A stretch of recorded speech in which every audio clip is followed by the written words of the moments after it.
அனைவருக்கும் வணக்கம். Option tricky trade channel மூலம் உங்களை சந்திப்பதில் மிக்க மகிழ்ச்சி அடைகிறேன். நான் உங்கள் சந்தோஷ். நான் செபியில் பதிவு பெற்ற பங்காலோசர் கிடையாது. இது பயிற்சிக்கான காணொளி. எந்த பரிந்துரையும் நாம் வழங்குவது இல்லை. நேற்றைய தினம் வாழ்த்துக்கள் பகிர்ந்த அனைவருக்கும் மிக்க நன்றி. நம்மளுடைய சேனலை புதிதாக பார்க்குறீங்க அப்படின்னா நம்ம சேனலில் பிளேலிஸ்ட் அப்படின்னு ஒன்று இருக்குது.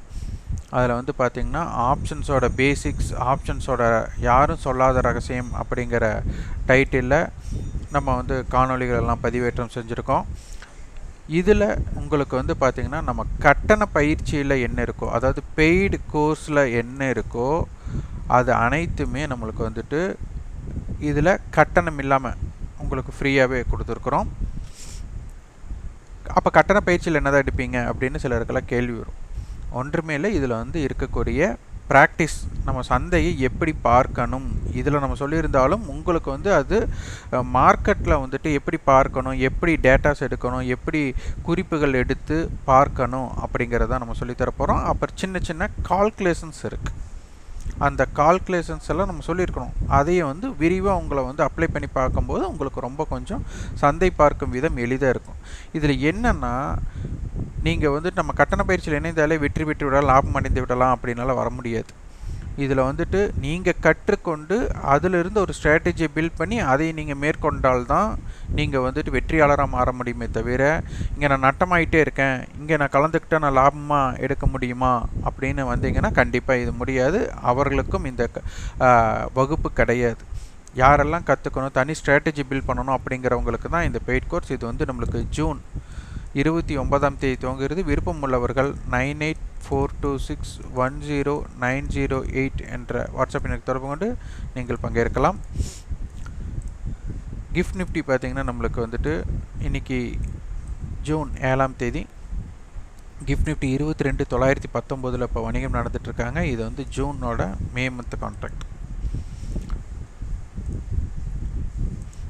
இப்போ நிஃப்டியோட டேபிள்ஸ், சிலர் பேங்க் நிஃப்டிக்கு நம்ம முக்கியத்துவம் கொடுக்குறதில்லன்னு சொல்கிறீங்க. நீ பேங்க் நிஃப்டிக்கும் ஒரு முக்கியத்துவம் கொடுத்து அதற்குண்டான விளக்கம் கொடுக்க நான் முற்படுகிறேன். நிஃப்டிக்கு வந்து நேற்று வந்து நம்மளுக்கு எக்ஸ்பைரி முடிச்சிட்டாங்க. அப்போ அடுத்த எக்ஸ்பைரி தான் நம்மளுக்கு.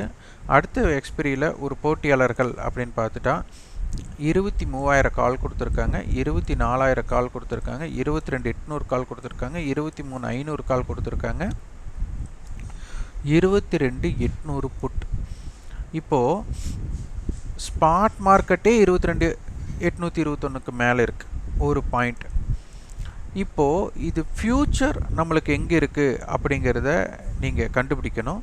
அந்த கண்டுபிடிக்கிறதுக்கு நம்மளுக்கு ஸ்ட்ரைக்ஸோட வித்தியாசத்தை பார்த்தாலே உங்களுக்கு தெரிஞ்சிடும். அப்போ 22,800 காலும் 22,800 புட்டு கொடுத்துருக்குறாங்க. இதோட க்ளோசிங் ப்ரைஸ் பார்த்தா இது 257 ரூபா கால், புட்டு வந்து 196 ரூபா. அப்போது லாஸ்ட் ட்ரேடிங் ப்ரைஸுக்கும் க்ளோசிங் செட்டில்மெண்ட் ப்ரைஸுக்கும் விலை வித்தியாசம் இருக்குது. காரணம் என்ன அப்படின்னு நீங்கள் எடுத்துட்டிங்கன்னா, நம்ம பல முறை சொல்லியாச்சு, 3:15 3:30க்குள் ஒரு வந்துட்டு ஒரு single side moment, one side moment, ஒருமுக பயணம் அப்படின்னு சொல்லுவாங்க, வெர்டிக்கல் மூமெண்ட் எப்படி வேணாலும் சொல்லலாம். அந்த மாதிரி மூமெண்ட் நடக்கும்போது இது லாஸ்ட் ட்ரேடிங் ப்ரைஸ் வந்து க்ளோசிங் ப்ரைஸாக வராது, ஆவரேஜ் ப்ரைஸ் தான் வந்துட்டு க்ளோசிங் ப்ரைஸாக வரும்னு பல காணொலியில் சொல்லியிருக்கிறோம். இது வந்து இந்த இடத்துல செட்டில்மெண்ட் ப்ரைஸ் வந்தாச்சு. ஆனால் ஆப்ஷன் செயினில் லாஸ்ட் ட்ரேடிங் ப்ரைஸை தான் கொடுத்துருப்பாங்க, செட்டில்மெண்ட் ப்ரைஸ் கொடுத்துருக்க மாட்டாங்க. அப்போ நீங்கள் அந்த கிளிக் பண்ணி உள்ளே போய் பார்த்தா மட்டும்தான் செட்டில்மெண்ட் ப்ரைஸ் தெரியும். அதனால் கொஞ்சம் முரண்பாடுகள் இருக்கும். அது வந்து அதை புரிந்து கொண்டு தான் நீங்கள் வந்துட்டு இது பண்ணணும். அப்போது 22,800 இப்போ இவங்க வந்துட்டு 196, அப்போ ஒரு 57-60 புள்ளிகள். அப்போ 22,860 இருக்காங்க, 40 புள்ளி ப்ரீமியத்தில் இருக்கிறாங்க. அப்போ 22,800 அப்படின்னு போட்டுக்கோங்க. முதலில் 22,800 கால் 257 ரூபானா 23,057 அப்படிங்கிற இடம். அதே மாதிரி 22,800 புட் 196 ரூபா அப்படின்னா 22,604. இந்த ஜோன் நம்மளுக்கு முக்கியம். இந்த 22,800க்கு மேலே ஸ்பாட் மற்றும் வீக்லி ஃபியூச்சர் இருக்கிறாங்களா, இல்லை இதற்கு கீழே ஸ்பாட் அண்ட் வீக்லி ஃபியூச்சர் இருக்கிறாங்களா, இல்லை ஸ்பாட் மட்டும் இருந்து வீக்லி ஃபியூச்சர் இப்படி இல்லைன்னா அப்படின்னா அப்போ ஒரு தன்மை, ரெண்டு பேருமே சாதகமாக இருந்தால் ஒரு தன்மை. இந்த மாதிரி மாறுபட்டு ஒவ்வொரு சூழ்நிலைக்கு ஏற்ற மாதிரி இது நடைபெறும். அப்போ இந்த இடத்துல மீட்டிங் பாயிண்ட் கான்செப்ட் ஒன்று நடக்கும். அந்த மீட்டிங் பாயிண்ட் கான்செப்டை நீங்கள் டெவலப் பண்ணணும். இதெல்லாம் யாரெல்லாம் டெவலப் பண்ணுறாங்களோ பொறுமையாக உட்காந்து சந்தையில் எந்தெந்த இடத்துக்கு என்னென்ன தாக்கம் ஏற்படும் நம்ம முதல் தெரியணும். இப்படி இருந்தால் இப்படி நடைபெறும் அப்படிங்கிற ப்ராபபிலிட்டி ஆஃப் சான்சஸை நீங்கள் கொண்டு வரணும். அப்போ 22,800 அப்படிங்கிறது இன்றைக்கி ரொம்ப முக்கியமான ஒன்றாக இருக்க போது. இது மல்டிபிள் ஹெட்ஜ் நம்மளுக்கு நேற்றைய அட்டவணை கொடுத்துருக்குறாங்க. அப்படின்னா ஓப்பனுக்கு மேலே, எஸ்டர்டே ஹைக்கு மேலே, ப்ரீவியஸ் க்ளோஸுக்கு மேலே திருப்பி பிரச்சனை வரும். இது என்ன சார் 3க்கு மேலேனா நீங்கள் என்ன இப்படி பேசுகிறீங்க, ப்ரீவியஸ் க்ளோஸுக்கு மேலே இல்லாமல் எப்படி எஸ்டர்டே ஹையை தாண்ட முடியும், அதுக்கு நீங்கள் வெறுமனே எஸ்டர்டே ஹையை மட்டும் சொல்லிட்டு போகலாமே அப்படின்னு சிலருக்கு தோன்றும். இல்லை அப்படி கிடையாது. ப்ரீவியஸ் க்ளோஸுக்கு மேலே இருந்தால் தான் பாசிட்டிவ். எஸ்டர்டே ஹைக்கு மேலே இருந்தால், ஓப்பனுக்கு மேலே இருந்தால் ஏன் சொல்கிறேன்னா, சில டைம் ப்ரீவியஸ் க்ளோஸுக்கு மேலே போயிடுவாங்க, ஓப்பனுக்கு மேலே போயிடுவாங்க, எஸ்டர்டே ஹைக்கு கீழே இருப்பாங்க. அப்போ அதற்கு ஒரு மாறத்தன்மை வரும். அதுக்காகத்தான் அப்போ இந்த 3க்கும் நீங்கள் வச்சு ஒரு ஃபார்முலா பண்ணால் தான் அப்போ இப்படி இருந்தால் எப்படி இருக்கும் அப்படிங்கிற மாதிரி கொண்டு வரும். சிலரெல்லாம் கண்டிப்பாக வந்துட்டு ஒரு எதிர்கேள்வி கேட்கணும் அப்படின்ட்டு ப்ரீவியஸ் க்ளோஸுக்கு மேலே இல்லாமல் எப்படி எஸ்டர்டே ஹையை தாண்ட முடியும், அதுக்கு எஸ்டர்டே ஹையை மட்டும் நீங்கள் சொல்லிட்டு போகலாமே அப்படின்னு உங்களுக்கு தோன்றும். அப்படி கிடையாதுன்ட்டு தான் மீண்டும் நம்ம ஒரு இது சொல்கிறோம். அப்போ இதற்கு பலம் சேர்க்கும் தன்மை அப்படின்னா 22,800க்கு மேலே மார்க்கெட் இருந்து இவங்க எல்லாமே இதுக்கு மேலே இருந்து உங்களுக்கு அது என்ன தாக்கத்தை கொடுக்குறாங்க. அப்படி இல்லாமல் ப்ரீவியஸ் க்ளோஸுக்கும் எஸ்டர்டே ஹையுக்கும் உட்பட்டு இருந்தால் என்ன நடக்கிறாங்க அப்படிங்கிறது எல்லாம் நீங்கள் பிரித்து பார்த்தால் தான் புரியும். ஆனால் இந்த மாற ஒரு சூழ்நிலைக்கு வந்துட்டு சந்தை பாசிட்டிவ் அப்படிங்கிற இடத்துல நின்னாலே நம்மளுக்கு வந்து மேல் நோக்கி போகிறக்குண்டான வாய்ப்பு இருக்குது. ஆனால் இந்த மாதிரி சூழ்நிலை இருந்து இது ஃபெயிலியர் ஆச்சு அப்படின்னா மார்க்கெட் வந்துட்டு சைடுவே, அப்போ ப்ரீமியம் கரைவு டிகே ஆகிடும். இதற்கு வந்து பார்த்திங்கன்னா 50% வாய்ப்பாகி போய்டும். 20% வாய்ப்பு வந்து நல்லா கீழ் நோக்கி வரலாம். 30% வாய்ப்பு மேலே போகிறக்கும் வாய்ப்பு இருக்கலாம். அப்போ இதை பிரித்து பார்த்தா தான் உங்களுக்கு புரியும். அப்போது இந்த ஸ்பாட், இந்த ஃபியூச்சர் இது வந்து ரொம்ப ரொம்ப முக்கியம். 22,800 அப்படிங்கிற இடமும் நம்மளுக்கு முக்கியம்.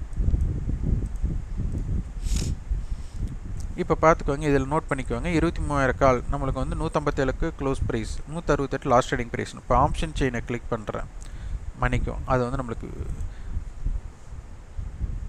ஜூன் 13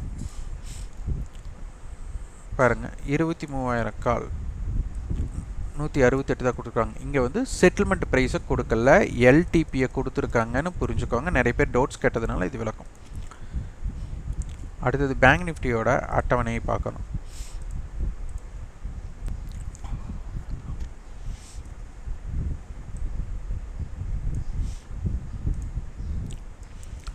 $49,000 புட்டு கொடுத்துருக்காங்க. 49,500 கால், 50,000 கால். நிஃப்டிக்கு எப்படி மல்டிபிள் ஹெட்ஜோ அதே மாதிரி தான் இதுக்கு ஒரு மல்டிபிள் ஹெட்ஜ்.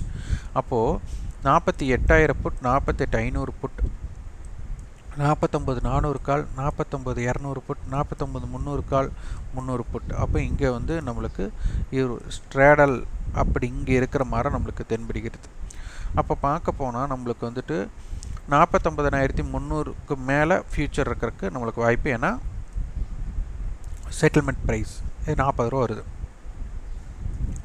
அப்போது 49,300 முக்கியம், 49,000 அப்படிங்கிறது முக்கியம், 49,500 கால் அப்படிங்கிறது முக்கியம். அப்போது இந்த இடத்துல 49,300 கால் புட்டை பேஸ் பண்ணும்போது 49,300 கால் 800 ரூபா அப்படின்னா நம்மளுக்கு 50,100. இவங்களும் 859 ரூபா. அப்போ இதுவும் 900 வச்சுட்டால் 48,400. அப்போ இந்த ஜோன் நம்மளுக்கு ரொம்ப ரொம்ப முக்கியமான ஜோனாக பார்க்கப்படும். முதல் 49,300க்கு மேலே இருக்கிறாங்களா கீழே இருக்கிறாங்களான்னு பாருங்கள். அடுத்து 49,000 புட்டு கொடுத்துருக்காங்கன்னா 49,000க்கு கீழே ஸ்பாட்டும் ஃபியூச்சரும் இருந்தால் அதற்கு வேறு தன்மை, 49,000க்கு மேலே இருந்தால் ஒரு தன்மை. அப்போ 49,000 புட் ஆப்ஷன், 49,500 கால் ஆப்ஷன், இது வந்து ஒரு ஸ்ட்ராங்கல் கொடுத்துருக்காங்க. 49,250 மையப்புள்ளியாக இருக்க போகுது. அப்போ 49,000 புட் ஆப்ஷன் 437 ரூபா க்ளோசிங் ப்ரைஸ்னா 48,500ன்னு ரவுண்ட் அப் பண்ணிக்கோங்க. 49,500 கால் 519 ரூபானா 50,000 அப்படின்னு வச்சுக்கோங்க. இவங்க 700 ரூபாய் அப்படின்னா 48,300. இவங்க 727, இவங்க 700ன்னு வச்சுட்டாலும் கூட 50,200. அப்போ இந்த ஜோன் நம்மளுக்கு முக்கிய ஜோனாக பார்க்கப்படும். இதில் இம்ப்ளைடு வாலிட்டி நம்ம பார்க்கணும்.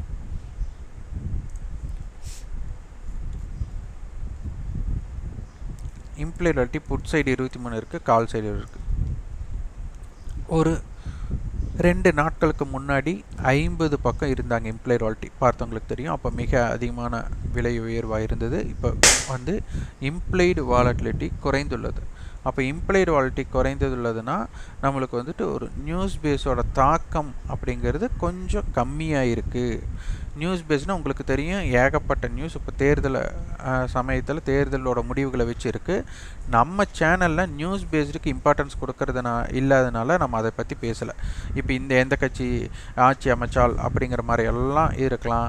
இது வந்து கூட்டாட்சி இருக்கிறதுனால இவங்க வந்துட்டு ஒரு திடமான ஒரு முடிவு, ஒரு மோனோபோலியில் வந்துட்டு என்ன முடிவு எடுப்பாங்களோ அந்த முடிவு இப்போ எடுக்க முடியாதுன்ட்டு பல விஷயங்களை உங்களுக்கு கொடுத்துட்டே இருக்கலாம், நியூஸை கொடுத்துட்டே இருக்கலாம். ஆனால் இங்கே வந்து நியூஸ் முக்கியம் இல்லை. ஏன்னா என்ன வேணாலும் நடக்கட்டும், அது இங்கே ரியாக்ட் ஆக போகுது. அதாவது நியூஸ் பேஸ்னால என்ன ரியாக்ஷன் ஆனாலும் இங்கே ரியாக்ட் ஆக போகுது. அப்போ இங்கே நடக்கிற ரியாக்ஷனை நீங்கள் புரிஞ்சுக்கிட்டாலே போதுமா இல்லையா? நீங்கள் நியூஸை பார்த்தீங்கன்னா மார்க்கெட் கீழே தான் போகும், மேலே தான் போகும்ன்ட்டு ஒரு தீர்க்கமான முடிவில் தான் நீங்கள் ட்ரீட் பண்ணுவீங்க. அப்போ அதனை தவிர்த்துட்டு இங்கே நம்மளுடைய ஸ்ட்ராட்டஜிக்கு என்ன மாதிரி பிளானிங்கில் என்ன மாதிரி இம்பேக்டில் கொடுக்குறாங்களோ அந்த ஸ்ட்ராட்டஜிக்குண்டான ப்ராபபிலிட்டிக்கு நீங்கள் போனீங்கன்னா எப்போவுமே நீங்கள் ஜெயிப்பீங்க.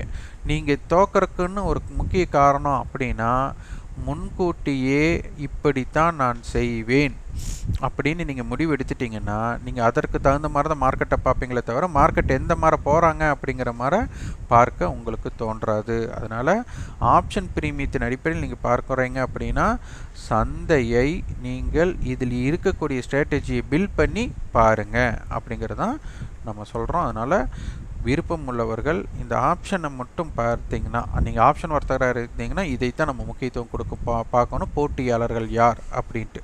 அதனால் வந்துட்டு இதை தெரிந்து அறிந்து வியாபாரம் செய்ய முற்படுங்கள். இந்த காணொலி உங்களுக்கு பயனுள்ளதாக இருந்தால் லைக் பண்ணுங்கள், ஷேர் பண்ணுங்கள், சப்ஸ்கிரைப் பண்ணுங்கள். கண்டிப்பாக உங்கள் ஃபீட்பேக்கை கமெண்ட் பாக்ஸில் பதிவு பண்ணுங்கள். நன்றி, வணக்கம்.